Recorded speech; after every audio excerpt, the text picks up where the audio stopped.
네, 오늘 말씀은 성경 내에서 굉장히 유명한 말씀이죠. 아브라함이 자기 아들 이삭을 바치는 장면이 등장합니다. 시험입니다. 여러분, 지금까지 우리는 살면서 굉장히 많은 시험을 보았을 거예요. 우리가 초등학교 1학년에서부터 대학교까지 나오고, 또 몇몇 분들은 대학원까지 나오시고, 대학원을 한 번도 아니고 두 번도 나오시고, 또 박사도 하시고 하시면서 굉장히 많은 시험을 봅니다. 우리 동민 형제 같은 경우는 이제 좀 한가하셨어요. 그러면 다음 주 시험이에요. 우리 늘 이렇게 딱 시험을 늘 보시는 거를 늘 기도하고 있습니다. 그리고 앞으로는 시험이라는 걸 볼 일이 없는 분들도 계십니다. 직장을 가지고 이렇게 살아가면서 시험은 이제 더 이상 내 앞에 시험이 뭐가 있을까 생각하시는 분들도 있으리라고 생각합니다. 저도 정말 굉장히 여러 가지 시험을 봤습니다. 우리가 예측을 할 수 있는 문제들이 나오는 시험도 있고, 전혀 예상을 완전히 뒤엎어버리는 그런 시험들도 있습니다. 여러분이 보신 시험들 가운데 정말 이 정도면은 잘 봤다, 만족할 만하게 애써했다라고 생각하시는 그런 시험이 있을 것이고, 망했다, 진짜 하나도 모르겠다, 어떻게 대답해야 될지 전혀 모르겠다라고 생각하는 그런 시험도 있었을 것 같습니다. 저도 시험이 굉장히 여러 가지 시험 본 것이 생각이 나는데요. 한 번은 신학교 때 봤던 시험이 생각이 납니다.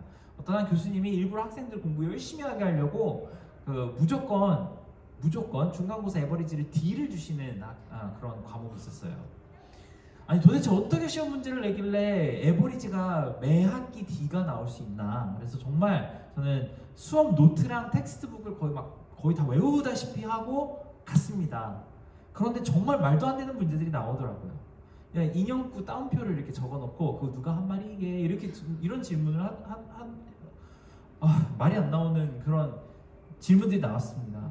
너무 어처구니가 없어서 그 다음 장을 넘겨봤더니 정말 요만큼 등장했던 뭐 히브리어 성구 하나 여기 무슨 뜻인지 해석하라고 하는 그런 질문도 나오고, 맨 마지막 장에는 시험 배점이 가장 큰 문제였는데 텍스트북 챕터 타이틀을 순서대로 이렇게 쓰라는 거예요.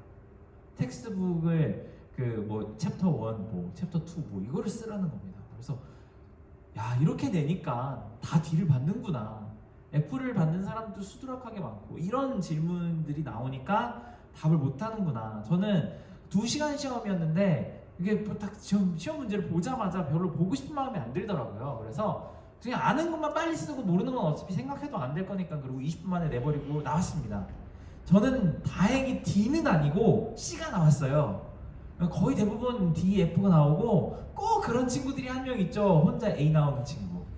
혼자 A 나오는 친구가 있었어요. 그래서 교수님이 진짜 독하다고 이거 어떻게 A 받냐고 하는 그 당황하시는 모습이 기억이 납니다. 그런 시험도 있었고, 또 어떤 시험은 한 번은 집에서 페이퍼를 써오는 그런 파이널 exam이었는데 양이 진짜 인간적으로 너무 많았었어요. 다 막 며칠 밤을 새가면서 다 페이퍼를 쓰고 나니까 130페이지가 넘더라고요. 저는 이렇게 타이핑 쳐가지고 한 3메가가 넘어가는 그 워드 파일은 처음 봤어요. 그걸 제가 만들었습니다.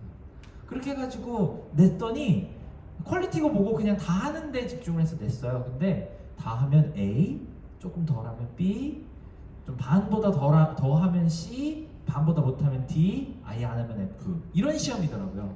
그래서 퀄리티는 어쨌건지 간에 하여튼 저는 A 받아서 너무 기뻤던 적이 있습니다. 여러분도 살면서 정말 많은 시험을 보셨죠. 아주 오래전에 봤던 시험인데도 불구하고 저도 방금 얘기한 그 시험들은 10년도 전에 본 시험인데 아직도 내용들이 기억이 납니다. 참, 여러분이 봤던 시험들 가운데 정말 오래 기억에 남는 그런 시험 내용들도 있었고, 또 한 번 그 전날 벼락치기로 외워가지고 기억을 다 쓰고 나서 그 시험장 문을 딱 닫자마자 싹 까먹어버리는 그런 시험들도 있었을 거라고 생각합니다.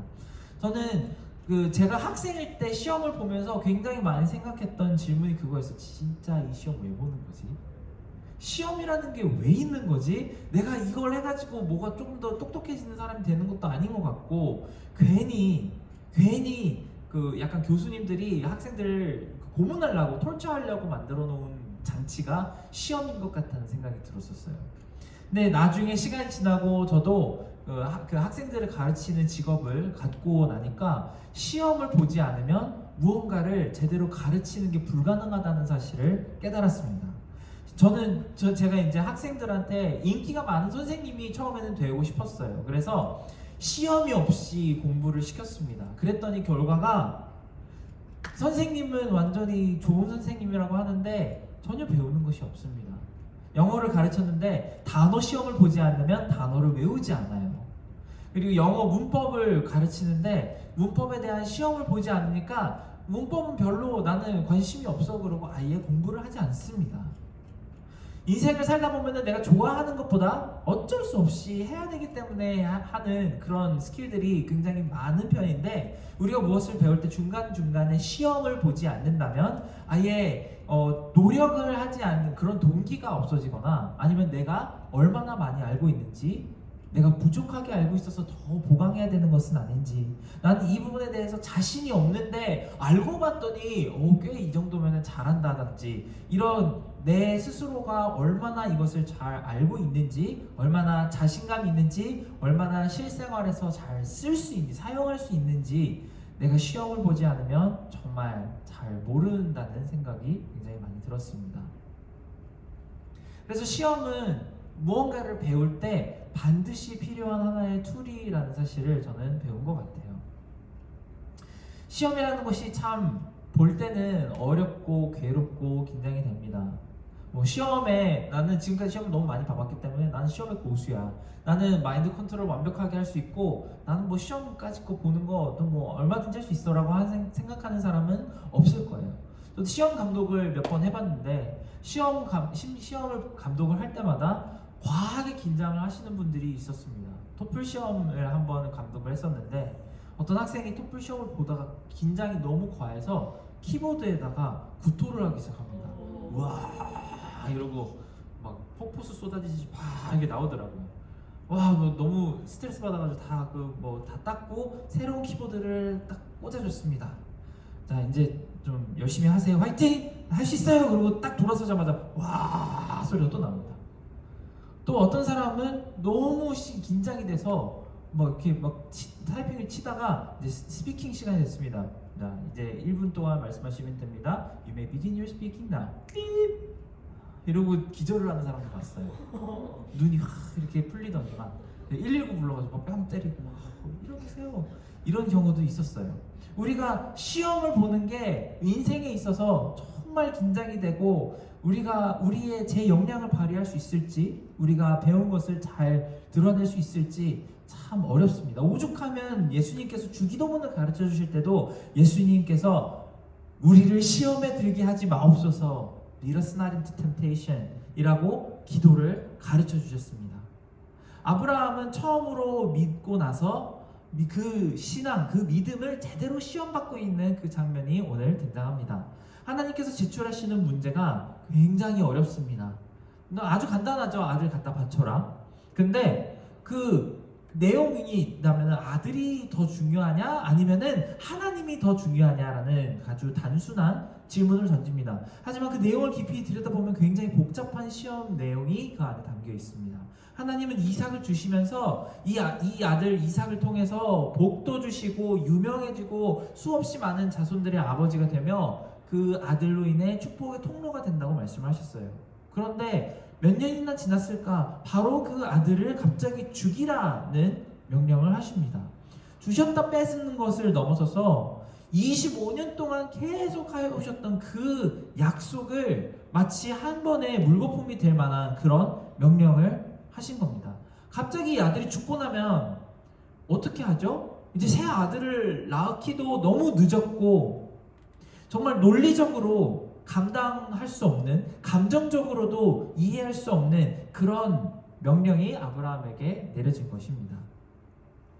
옛날에 제가 솔로일 때도 이 말씀을 보면서 정말 이해가 안 간다는 생각을 했어요. 왜 하나님은 그 많은 시험을 놓고 차라리 제 가지고 있는 양떼와 소떼를 다 갖다 바치라는 명령도 아니고 왜 딱 한 명 그 아들을 바치라고 하셨을까? 그게 이해가 안 간다는, 그게 좀 너무 이상한 명령이라는 생각을 했습니다. 그런데 제가 가족이 생기고 아이가 생기니까 정말 너무나도 이건 말도 안 되는 명령이다라는 생각이 들었어요.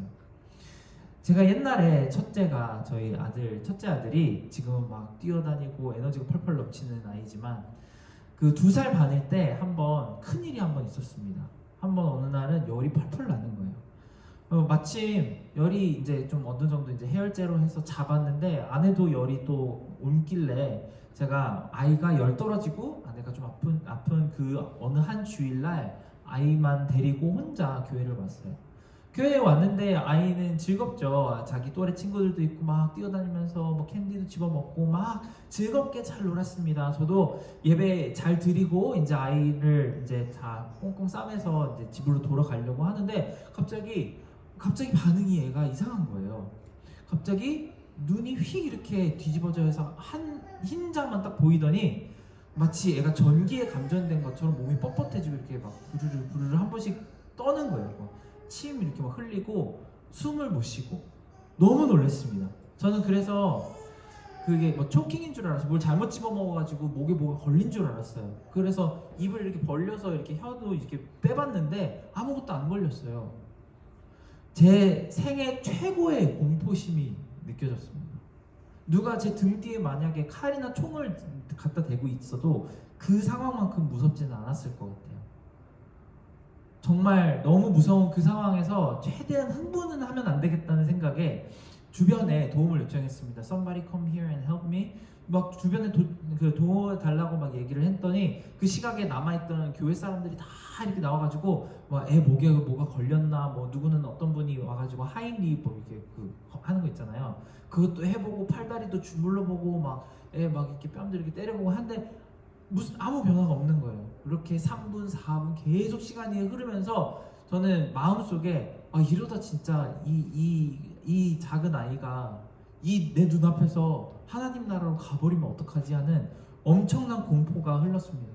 정말 하나님한테 예배 드리고 정말 은혜 많이 받고 하나님께 정말 그렇게 기도하고 나서 왜 이런 일이 일어나는지 정말 막 눈앞이 깜깜해졌어요. 너무나도 무서운 3, 4분, 한 5분 정도가 흘렀습니다. 근데 그러다가 화장실에 있던 그 교회에 어떤 소아과 간호사분이 막 뛰어나오셨어요. 무슨 일 있냐고 뛰어나오셔서 딱 보자마자 이건 febrile seizure라고 하는 어떤 증상인데 눈에 보이는 건 되게 무섭지만 실제로는 아무 문제 없는 거니까 걱정을 하지 말라는 거예요. 저는 이 사람이 돌팔인가? 애가 이런데 어떻게 걱정을 하지 말라고 하는 건가? 저는 너무 무서워서 막 뭐라도 좀 해달라고 기다리래요. 어떻게 기다립니까? 애가 죽어가는데.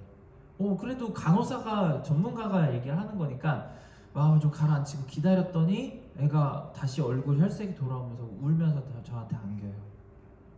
교회 사람들 다 나와 있고 저는 너무 막 공포심에 절어서 땀이 뻘뻘 흐르고 막 이렇게 애를 안고 이렇게 주저앉았던 기억이 납니다. 그때 들었던 생각은 아내가 옆에 있었으면 큰일 날 뻔했다. 저는 그래도 좀 이렇게 침착하게 해결하려고 하는 사람인데 아내가 옆에 있었으면 막 난리가 났었을 것 같아요. 애 좀 어떻게 해봐! 그러면서 막 때렸을지도 모르고요. 죄송합니다. 오늘 파더스데이니까 한 번만 봐주세요. 네, 하여튼 그런 생각이 들었습니다. 이런 상황을 직접 겪고 나니까 내가 무슨 아브라함과 같은 그런 시험을 내가 받으면 아브라함처럼 그걸 이렇게 의연하게 감당할 수 있을 거라는 생각이 안 들었습니다. 만약에 하나님께서 내 손으로 내 아이 둘 중에 하나라도 죽여라라는 명령을 하셨다면 0.1초도 고민하지 않고 싫어요. 안 돼요. 절대로 안 돼요. 건드리지 마세요. 라는 대답을 했을 것 같습니다. 저도 아내하고 이야기하면서 한번 이런 비슷한 고민을 해봤습니다. 그랬더니 결국 우리 둘 다 하는 생각은 같았어요. 그냥 내가 아프고 말지, 내가 죽고 말지 아이들을 내가 하나님께서 데려가시는 그 순간을 본다? 절대로 그런 일은 일어나면 안 된다는 생각이 먼저 들었습니다. 그런데 아브라함은 다릅니다. 하나님 목소리를 듣자마자 바로 짐 다 싸서 가자. 그러고 산으로 갑니다. 3일 동안 아마 아무 말도 안 했던 것 같아요. 3일 동안 계속 아들을 데리고 종들을 데리고 산으로 갑니다. 아브라함은 도대체 무슨 생각으로 이렇게 행동을 할 수 있는지 정말 궁금해집니다. 아브라함은 과연 하나님께서 오늘 본문 말씀에서처럼 양을 준비해 주셨을 거란 사실을 알고 갔던 것일까요? 아니면 아들에게 칼을 이렇게 휘두르기 전에 천사가 나타나서 팔을 탁 막을 거라고 그런 생각을 하고 갔을까요? 에이, 설마 내가 아들을 줄게 하나님께서 놔두시겠어? 라고 생각을 했을까요? 저는 한 명의 아빠로서는 아브라함을 절대 이해할 수 없다는 생각이 들었습니다. 그리고 창세기에는 아브라함이 도대체 무슨 생각으로 산에 아들을 데리고 갔는지 나오지 않습니다. 아낌없이 그 아들을 제단 위에 올려놓고 칼을 들어서 자기의 모든 근력을 다 동원해서 내리친 그 아브라함의 마음을 전혀 알 수가 없죠. 하지만 놀랍게도 그 성경이 거의 끝나기 전 히브리서의 믿음장에 아브라함의 마음이 나옵니다. 히브리서에 따르면 아브라함은 정말 아들 이삭을 칼로 쳐서 죽일 생각이었습니다. 그렇게 할 수 있었던 이유는 아브라함은 하나님의 약속을 믿었고 또한 하나님이 주실 부활을 믿었기 때문이라고 합니다. 마치 지금 칼로 아들을 죽였더라도 하나님께서는 약속을 이루시기 위해서 이삭을 부활시키실 거라고 믿었기 때문에 아무 두려움 없이 아무 망설임 없이 아들을 제단 위에 올리고 칼을 들어 그를 찌르려 했다라고 기록되어 있습니다. 참 말이 쉽습니다. 그렇지 않나요? 누군가가 죽었다 부활하는 것을 눈으로 본 적도 없고 귀로 들은 적도 없는 아브라함입니다. 만일 죽으면 어떤 모습으로 부활을 하는지, 후유증은 없는지, 또 어떤 시점에 부활하는지 아는 것이 하나도 없는 이 상황에서 그냥 내가 죽여도 반드시 하나님은 나와의 약속을 지키기 위해서 이 아들을 부활시키실 거라는 믿음을 가지고 제물칼을 풀파워로 내리찍습니다. 아브라함은 정말 좋게 말해서 믿음이 좋지만 제가 봤을 때는 정말 솔직한 신정에는 제정신이 아닌 것 같아요. 무엇이 아브라함을 이렇게 맹목적으로 아무 조건이 없이 또 증거도 없이 하나님을 믿을 수 있게 됐는지 전혀 알 수 없습니다. 하나님이 주셨으니까 하나님께서 다시 가져가시고 또 다시 우리에게 되돌려 주시는 하나님이다 라고 그냥 믿고 행동을 했습니다. 그리고 하나님께서는 이 행동을 보시고 너의 믿음 만점, 이 시험은 만점으로 통과했다라고 인정을 해주십니다.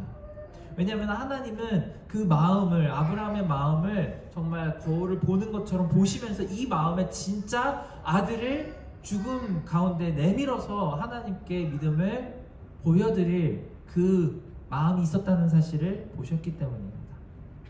그 뒤로는 우리가 알다시피 제단 위에서 죽었어야 할 이삭 대신에 어린 양이 죽었습니다. 물론 이 장면은 죽어야 되는 우리 대신에 하나님의 어린 양 예수님이 돌아가시는 것을 미리 보여주는 장면입니다. 그리고 이 사건이 지난 후에는 하나님과 아브라함의 관계는 정말 이전과는 비교도 할 수 없는 깊은 신뢰감이 생기고 하나님께서 한 단어를 더 넣어서 약속을 반드시 이 아들로 복을 받게 해주겠다라고 말씀하십니다. 하나님께서 사람을 믿어주십니다. 우리 사람은 하나님을 믿습니다. 왜냐하면 하나님은 실수하지 않으시고 완전하신 분이기 때문에. 하지만 우리는 전혀 완전함과는 거리가 먼 사람들인데 하나님은 하나님을 이렇게 믿었다는 사실 하나만 가지고 하나님이 사람인 아브라함을 믿어주십니다. 여러분 아주 예전에 셀그룹 하다가 어떤 지체가 이렇게 얘기하는 것을 들은 적이 있는 것 같아요. 지금 내 신앙 상태가 딱 이 자리에 그냥 멈춰서 있는 것 같고 더 이렇게 나아가는 것 같지도 않고 더 내려가는 것 같지도 않다고. 저도 그런 생각을 가끔 가다가 할 때가 있습니다. 근데 이 말을 할 때 굉장히 조심해야 돼요. 시험 볼 때가 다 됐구나 라는 뜻일 수도 있거든요. 저도 꽤 많은 시험을 지금까지 신앙의 시험을 경험해봤던 것 같습니다. 저도 그 시험을 통과할 때마다 하나님께 만점을 받아서 통과한 게 아니고 진짜 하나님이 억지로 이렇게 통과시키고 에이 그래 네가 그럼 그렇지 내가 봐줬다 그러고 통과시켜 주실 때가 여러 번 있었던 것 같아요. 근데 그 시험을 통과하면서도 늘 배우는 건 하나님은 내가 믿을 수 있는 분이고 나의 믿음이 이전보다 조금 자랐지만 어느 부분에서 부족한 점도 있다는 사실을 배우게 되는 것 같습니다. 여러분에게도 이런 시험이 언젠가는 그 인생 중에서 지금 겪고 있을 수도 있고 또 언젠가는 닥칠 수 있다고 생각을 합니다. 그때 시험을 볼 때에 여러분이 기억하기 바라는 것이 몇 가지 있습니다.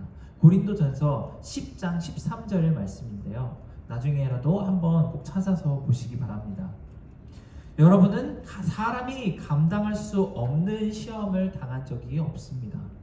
하나님은 신실하셔서 여러분이 감당하지 못할 시험은 허락하지 않으시며 시험을 당할 때도 피할 길을 마련해 주셔서 여러분이 능히 감당할 수 있게 하십니다. 시험에 대한 사도 바울의 약속입니다. 그럴지도 모른다가 아니에요. 시험을 허락하지 않으실지도 모릅니다. 피할 길을 마련하실 수도 있습니다. 능히 감당하게 할지도 모릅니다 라고 얘기를 하지 않습니다. 굉장히 확실한 표현으로 사용하십니다. 하나님은 절대 여러분이 감당하지 못할 시험은 안 주십니다. 그리고 시험을 당할 때도 반드시 피할 길을 마련해 주십니다. 그래서 여러분이 능히 감당할 수 있게 만들어 주십니다. 이렇게 강한 표현이 들어있다고 생각해 주시면 좋겠습니다. 오늘 아브라함이 받은 이 시험도 이 고린도전서 10장 13절의 말씀에 정확하게 맞아떨어집니다. 아브라함이 반드시 감당할 수 있는 시험을 주셨습니다. 그래서 아브라함은 짐을 싸서 종과 아들과 함께 산으로 갔습니다. 그리고 피할 길을 마련해 주셨습니다. 그 휘두르는 칼을 막아주셨고 대신 제단에 올라갈 양을 마련해 주셨죠. 그렇게 능히 감당할 수 있는 시험이 되었습니다. 우리가 어떤 시험을 보고 나면은 시험을 잘 보고 나면 특별히 이렇게 생각하죠. 열심히 공부한 보람이 있구만. 내 실력이 한 이쯤은 되지 라고 생각을 하죠.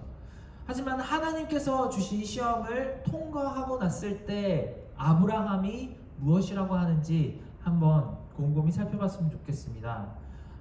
내 믿음 이 정도쯤 되죠 하나님, 이렇게 이야기하지 않습니다.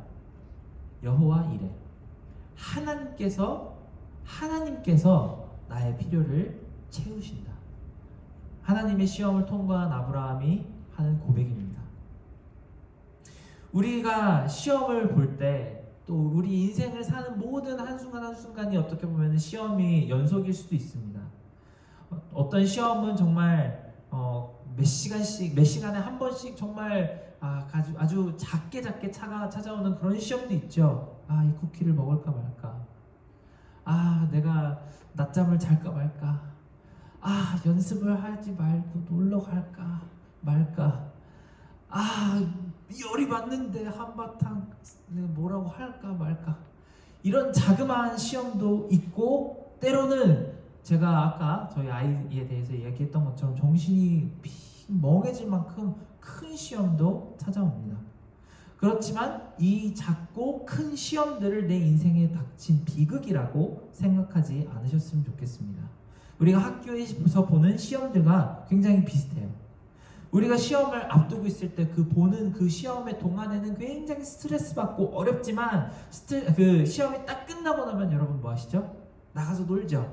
나 시험 끝났어, 다 뛰어나와, 그리고 놉니다. 막 온 스트레스를 털어버리고 신나게 놀아도 부담이 되지 않죠. 그런 것처럼 여러분이 닥치는 믿음의 시험 또한 지나가고 나면 여러분이 하나님께 아브라함처럼 감사할 것으로 넘쳐나는 그런 기회가 되실 것이라고 믿습니다. 우리 함께 이 내용을 가지고 같이 찬양하고 기도하는 시간 같이 가졌으면 좋겠습니다.